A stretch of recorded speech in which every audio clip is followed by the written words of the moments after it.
Hello students, आप सभी लोगों का एबीएस ऑनलाइन स्टडी में स्वागत है। हम लोग इस वीडियो में क्वांटम नंबर पर बेस्ड जो है न्यूमेरिकल्स की चर्चा करेंगे। अब ये क्वांटम नंबर पे जैसे क्वेश्चंस हम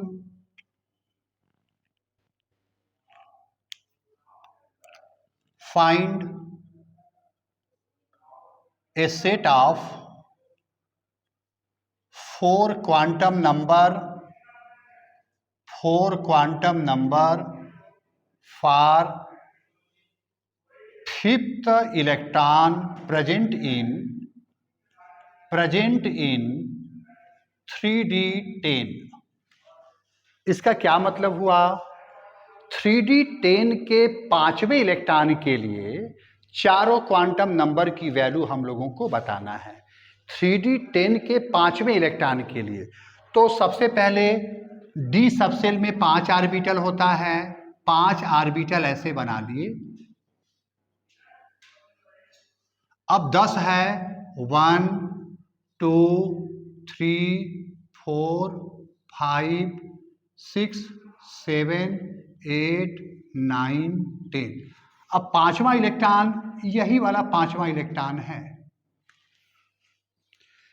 5वां इलेक्ट्रॉन हमारा यही है। तो n की वैल्यू 3D10 के लिए कितना आएगा? 3 हो जाएगा।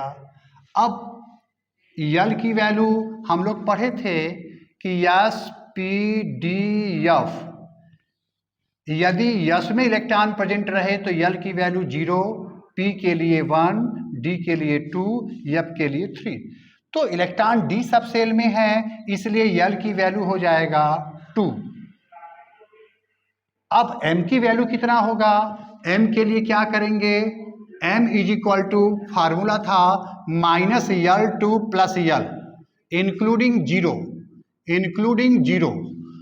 तो L की वैल्यू 2 है तो -L2 + L, मानो ये -2 हो जाएगा, ये लास्ट वाला +2, -2 -1 0 +1 +2। तो m की वैल्यू इस ऑर्बिटल के लिए हो जाएगा +2, क्योंकि इलेक्ट्रॉन इस ऑर्बिटल में है। और यस की वैल्यू हो जाएगा, चूंकि क्लॉकवाइज डायरेक्शन में घूम रहा है तो ये हो जाएगा +1/2। यदि इसके लिए रहता तो यहाँ -1/2 होता।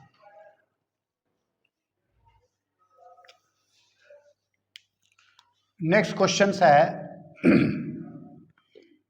Find the number of electron present in 7n for which n is equal to 2, L is equal to 0, n is equal to 1, m is equal to 0, m is equal to 0, s is equal to +1/2,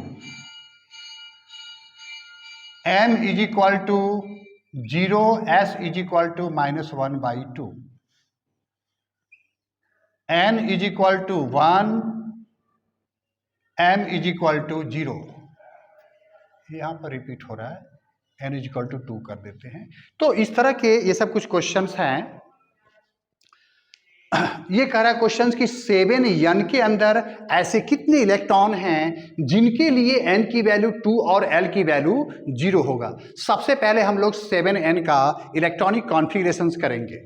7n 1s2 2s2 2p3, ये electronic configurations कर दिए। 1s2 2s2 2p3। अब n की value 2 है, n की value 2 या तो इसके लिए होगा या तो इसके लिए होगा, क्योंकि इसी के लिए n की वैल्यू 2 होता है। तो थोड़ा सा हम लोग बातें 2s के लिए कर लें। जैसे इसमें 2 इलेक्ट्रॉन हो गया, 2p के लिए आपका 3 इलेक्ट्रॉन है, 1 2 3। तो n का मान 2 इस दोनों के लिए होगा, लेकिन L का मान जो 0 है, L का मान 0 ये बताता है कि आपका जो सबसेल है वो यस होगा, क्योंकि हम लोग पढ़े हैं SPDF, यस के लिए यस के लिए एल की वैल्यू 0, पी के लिए 1, डी के लिए 2, एफ के लिए 3। तो एल की वैल्यू 0 है, निश्चित रूप से वो 2s सबसेल्स की बात होगी। तो n इज इक्वल टू 2 और l इज इक्वल टू 0 से संबंधित इस 7n में इलेक्ट्रॉन का नंबर हो जाएगा 2। मतलब कुल मिला जुला करके n इज इक्वल टू 2 और l इज इक्वल टू 0 से रिलेटेड नंबर ऑफ इलेक्ट्रॉन होंगे 2। अब n इज इक्वल टू 1 और m इज इक्वल टू 0, तो n की वैल्यू 1 है, इसका मतलब हमको बस केवल 1s में देखना होगा।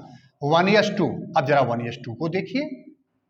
अब 1s2 में n का मान तो हमारा 1 होगा और l का मान 0 होगा और l 0 होता है तो m भी 0 होता है। हम लोगों को विचार n इज इक्वल टू 1 और m इज इक्वल टू 0 पर करना है। तो n इज इक्वल टू 1 और m इज इक्वल टू 0 से रिलेटेड इसके अंदर इलेक्ट्रॉन हो जाएगा 2। थोड़ा सा आ जाए यहाँ पर, m is equal to 0, s is equal to plus 1/2। अब पूरे इलेक्ट्रॉन की चर्चा करना है क्योंकि इसमें n का मान तो है नहीं। तो 1s2 ये हो गया, इसके बाद 2s2 ये हो गया, 2p3 ये हो गया। अब इसमें m का मान 0 तो दोनों के लिए है, लेकिन s की वैल्यू प्लस 1/2 इस इलेक्ट्रॉन के लिए होगा क्योंकि यहाँ पर एक इलेक्ट्रॉन हो गया। यहाँ भी n का मान तो है नहीं कुछ, m इज इक्वल टू 0 दोनों इलेक्ट्रॉन के लिए होगा और s की वैल्यू प्लस 1/2 ये वाला होगा, एक तो इसमें हो गया। और इसमें यदि बात करें तो ये p सबसेल है, p सबसेल्स के लिए जो है l का मान 0 होता है। m की वैल्यू कैसे निकालेंगे, m की वैल्यू -1, 0, +1, मतलब इसके अंदर ये वाला इलेक्ट्रॉन है जिसके लिए s की वैल्यू प्लस 1/2 होगा, माने एक इलेक्ट्रॉन इसके अंदर है। कुल मिला जुला करके 3 इलेक्ट्रॉन इसके अंदर ऐसे हैं जिनके लिए m की वैल्यू 0 और s की वैल्यू प्लस 1/2 होगा। अब m की value 0, s is equal to -1/2 की चर्चा कर लें। अब माइनस में क्या होगा, ये वाला इलेक्ट्रॉन होगा, ये वाला होगा, इसमें एक भी नहीं होगा। मतलब 2 इलेक्ट्रॉन ऐसे हैं जिनके लिए m की वैल्यू 0 और s की वैल्यू -1/2 होगा और n is equal to 2, m is equal to 0। तो n की वैल्यू 2 होगा तो इस दोनों जो है सबसेल्स के लिए बात होगा और m की वैल्यू 0 होगा तो m की वैल्यू 0 होगा तो यहाँ पर ये दोनों होगा और यहाँ पर m की वैल्यू जो 0 है, m की वैल्यू -1 ये होगा, 0 ये +1, मतलब 2 इधर हैं एक यहाँ। कुल मिला जुला करके 3 इलेक्ट्रॉन ऐसे हैं जिनके लिए n का मान 2 होगा और m का मान 0 होगा।